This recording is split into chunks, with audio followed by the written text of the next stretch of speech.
avec non pas Mohamed Bouafsi mais Loïc Tanzi qui est avec nous. Salut Loïc. Salut Loïc. Salut Christophe. Salut Loïc. Et on salue Mohamed qui est en vacances. Loïc, donc tu as des infos à nous donner sur sur vacances, ma parole. C'est la période hein. Ça s'appelle le code du travail. À un moment, on a tous des vacances, Francky. Ouais, je sais que t'es très loin de tout ça, toi. J'ai jamais eu de vacances, moi, c'est normal. J'ai jamais eu de vacances. Non mais tu sais pourquoi? Parce que c'est le droit américain, lui. Ah, c'est pas pareil, c'est comme Johnny. C'est le droit des acteurs aux États-Unis. Mais lui, tu sais où il faut aller chercher son héritage. Hein. Ah oui? À LA. Ah oui. Mais je pense qu'il y aura ça va se déchirer de la même façon. Non, parce que j'ai pas autant d'argent. Non, tu arrêtes un peu. Pas autant d'enfants, moi je te connais. En parlant de beaucoup d'argent, il faut peut-être beaucoup d'argent pour acheter les Girondins de Bordeaux. Du moins, ça, du gars peut peut-être aider. Ouais, l'avenir du club se joue peut-être en ce moment, Loïc. Oui, puisqu'il y a un fonds d'investissement américain avec un homme à sa tête qui s'appelle Joseph Dagrosa, qui est un Américain qui est dans l'acquisition et le développement d'entreprises aux États-Unis, à Miami tout particulièrement, et qui est en négociation avec Nicolas de Taverneau depuis début janvier pour essayer de racheter. Alors il y a un flou autour, on ne sait pas encore s'il veut racheter 100% du club ou juste rentrer dans le capital. À la base, il voulait acheter le stade, le Matmut Atlantique, et faire de l'argent avec le stade. C'est Nicolas de Taverneau qui les a convaincus d'essayer de rentrer dans le club. Donc, il y a une négociation qui vont durer jusqu'à normalement fin avril.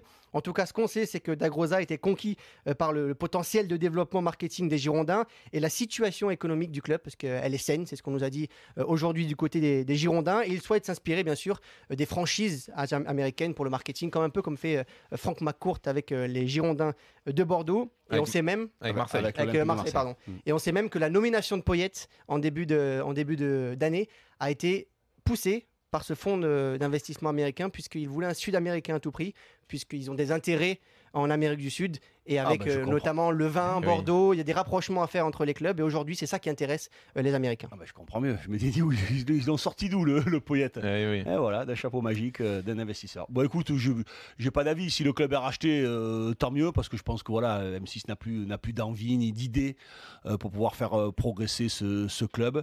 Donc voilà. Après, forcer la main à des gens pour qu'ils rachètent le club.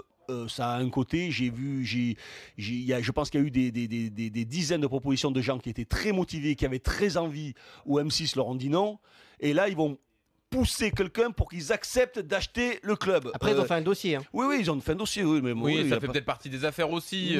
Non. Ah bon, d'accord. Mais mon Jean-Louis, quand tu veux quelque chose, c'est quand même. Mais donc forcer, c'est pas non plus mettre le contrat sous la main et être obligé à signer. J'ai bien compris, mais c'est un sport de passion quand même. Il doit y avoir une démarche passionnelle à travers ça.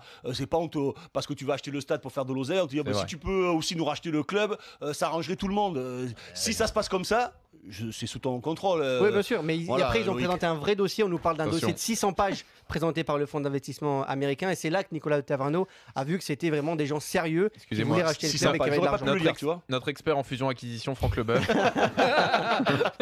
Surtout en fusion. Non, mais là, je savais pas que tu étais autant romantique que ça, toi. Il faut même, quand tu achètes un club, il faut être. Il vaut mieux l'aimer, non? Ils sont pas là pour aimer, ils sont là pour faire du pognon. Ils sont pas là pour aimer. Et toi qui me parles. Et moi qui me critique quand je parle du maillot jeté, que tu dis ça veut rien dire, on s'en fout du maillot jeté. Tu me parles d'un investisseur qui va être content. Elle est belle ta vision du football, tiens. Le mec il se contredit. Mais je pense qu'en une heure on a compris. Ce que t'étais. Tu veux des sponsors, faire de la thune et tout. Toi t'es aussi tordu que lui. Tu n'insultes pas mon collègue. Non mais attends, vous dites que moi jeter un maillot c'est rien. Par contre le nouveau propriétaire d'un club il doit être passionné. Mais vous êtes des grands malades, vous dites n'importe quoi, vous contredisez en 30 secondes. Alors allons chercher le résultat. Je ne suis pas d'accord avec toi, mais je te demande juste une chose. Si tu n'insultes pas mon Jean-Louis. Merci beaucoup.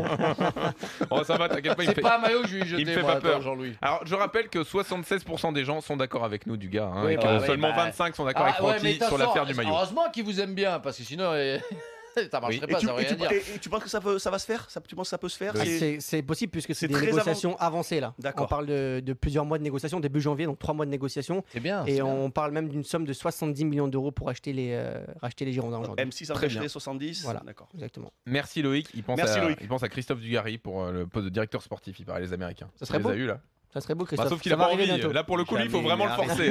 Il faut l'obliger à signer. Non, ils hésitent entre eux. Je te cache pas. Il est pas assez passionné. Ils hésitent entre moi. Oui. et Daniel Riolo. Ah oui, d'accord.